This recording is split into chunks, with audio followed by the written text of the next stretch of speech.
Welcome back everybody to Extreme Off-Road Silly Builds, and today we're dealing with the 2020 Sierra Cars number 23 Yokohama Alpha. Now this has 1052 horsepower, 504 pounds-feet of torque from a 1.5 litre turbocharged inline-4 engine. The car itself now weighs 1249 pounds, now has all-wheel drive, off-road tyres and off-road suspension. And it could originally do 0 to 60 in 1.918 seconds and 0 to 103.847 seconds. I'm saying that because for some reason there's a bit of a glitch where it fails the car when you upgrade it in terms of those stats. So unfortunately I can't tell you how quick it is in terms of those acceleration times, but it can do at least 220 miles an hour. So yeah, which is ludicrously quick. And yeah, more than 1,000 horsepower and something that weighs less than 1,300 pounds is also pretty insane. And as you can see by these stats, it's pretty great as well. The handling, launch and braking are all extremely good, so is the acceleration in fact. Speed is pretty great as well, and the only concern is the off-road capability. Yes, it's quite high, but it's also in a car that's really rather quite light. It's not meant for dealing with this kind of stuff, and yeah, it's got really rather quite small tyres as well. So yeah, it's going to be interesting to see what this can do.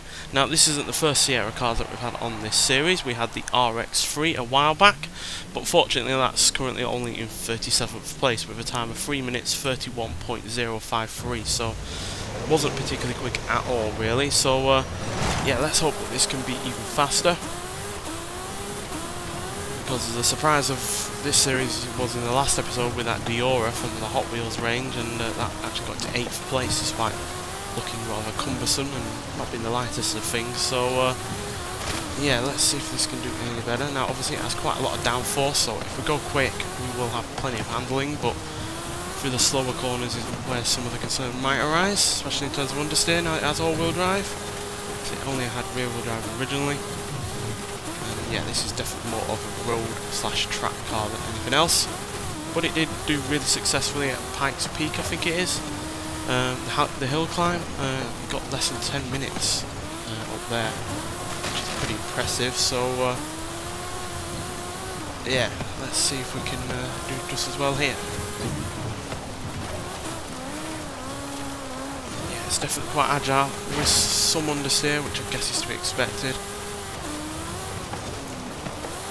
Yeah, huge amount of speed when we eventually get going. That jumped surprisingly well. I was expecting, because it's quite light, to have bounced up then.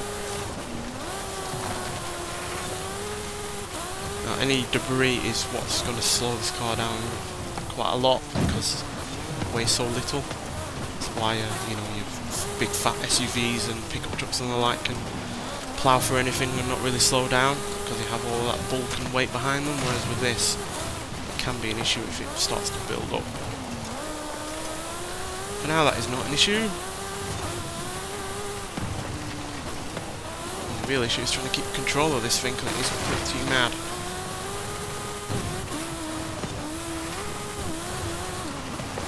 $55 down there.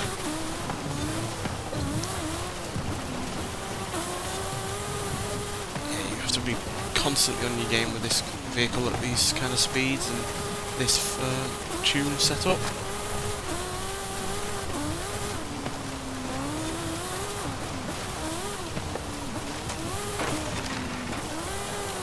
Despite some of the understeer, it is really rather quite agile.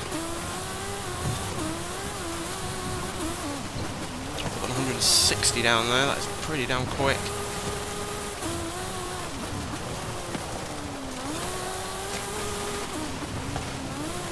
I've forgotten what engine we used in the RX3 from Sierra cars, but now that this car is on the game, we'll be interested to see if you can swap this engine into that car. I don't think we had all that much power in that RX3, and we've beans that corner up, so we're going to have to use one of our rewinds. Getting a bit slower there, yeah, there we go. 2 rewinds left, but we're very near the end, so I don't think we'll use them.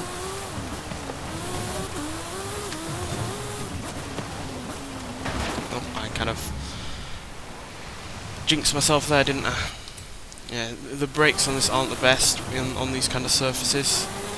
They're really good when they're in the normal road on their normal road tyres or slick tyres or whatever they were using. So yeah, it's more the surface that is an issue here. But regardless, that is a pretty quick time of 3 minutes 16.639. So that is far faster than the RX3 from Sierra Cars. We're about nearly 15 seconds ahead of that car. And yeah, we get into 3rd place.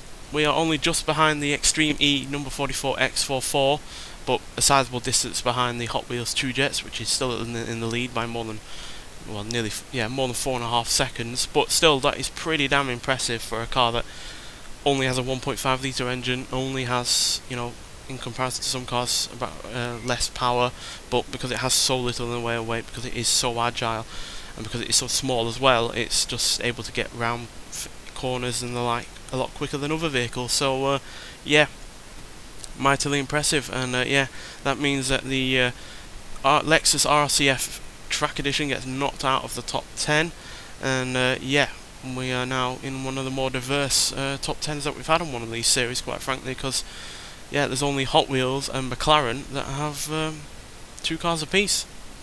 Everyone else is 1 apiece, and yeah, quite varied in that regard as well. So yeah, really impressed by this car, and really enjoying how varied this series is being in terms of the cars that are actually as fast as they are, because some of these I wasn't expecting, quite frankly. And yeah, it's going to be interesting to see what else comes up next. But yeah, regardless, thanks for watching, and I'll see you in the next one. Bye.